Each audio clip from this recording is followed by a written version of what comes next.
Oh yeah, for our next unboxing mga kaibigan, ito naman ang helmet ni Mrs. ang ating OBR official bus rider mga kaibigan. Ito ay galing pa rin sa Evo at ang brand niya ay RX7. Ayan, from Evo half face. Ayan, isa sa mga bagong labas na model ni Evo. So titignan natin ngayon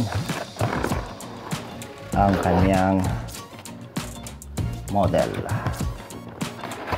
Oh yeah.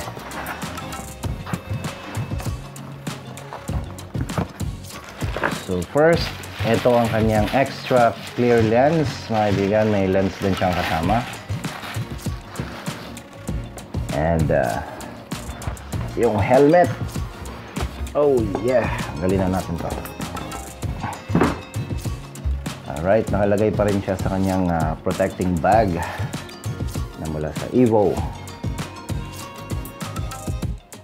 Ganda na kanyang bag. Talagang protektado ang helmet. Ayan. Okay, so walang masyadong details mga kaibigan, very straightforward. Ayan na kaagad yung ating helmet. Nakalagay na kaagad yung kanyang iridium lens sa ngayon.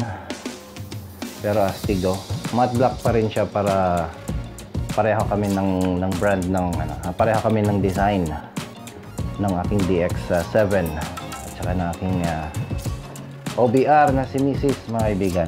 Ayan po ang helmet, ganda di ba?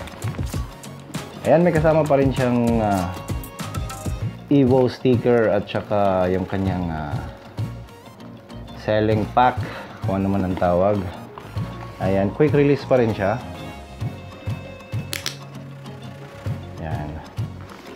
Quick release pa rin siya at masyadong soft yung kanyang paddings dito sa loob. At ang size nito ay large, 50 grams. Tama ba? Yes. 1,400 grams plus 50 grams. So yan yung kanyang opening. Ayan, very straightforward siya. And close. At may kasama rin siyang drop-down visor, kagaya ng isa nating helmet. Ayan, galing talaga ni Evo, no? Ayan, meron siyang smoke na drop-down. Dito in case na ayaw mong gamitin yung kanyang main lens at ito lang gagamitin mo. Okay. So, ayan, astig, di ba?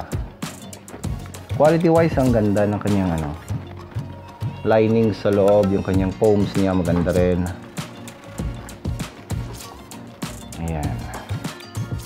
RX7 half face matte black helmet from Evo.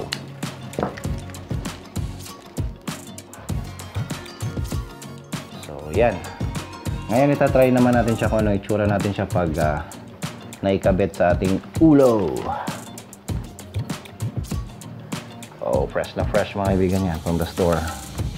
By the way, nabili namin to sa shop ni Jewo Motovlog dyan sa Las Piñas. And shoutout sa iyo boss Jewo Motovlog at sa kanyang staff na mababait dyan sa kanilang branch sa may Las Piñas. Ayan. Shoutout sa inyo lahat dyan. So ito, try natin yung helmet, no? Large po ito. Oh, di ba? Parang feeling ko para akong pulis. Ang ganda. Okay, baba natin. Then ilalak natin dito. Ayan. Ayan po. Oh, di ba? Yan po ang ating RX7 mula sa Evo. Matte black po siya mga kaibigan. And maraming salamat sa inyo and see you guys soon. Bye bye.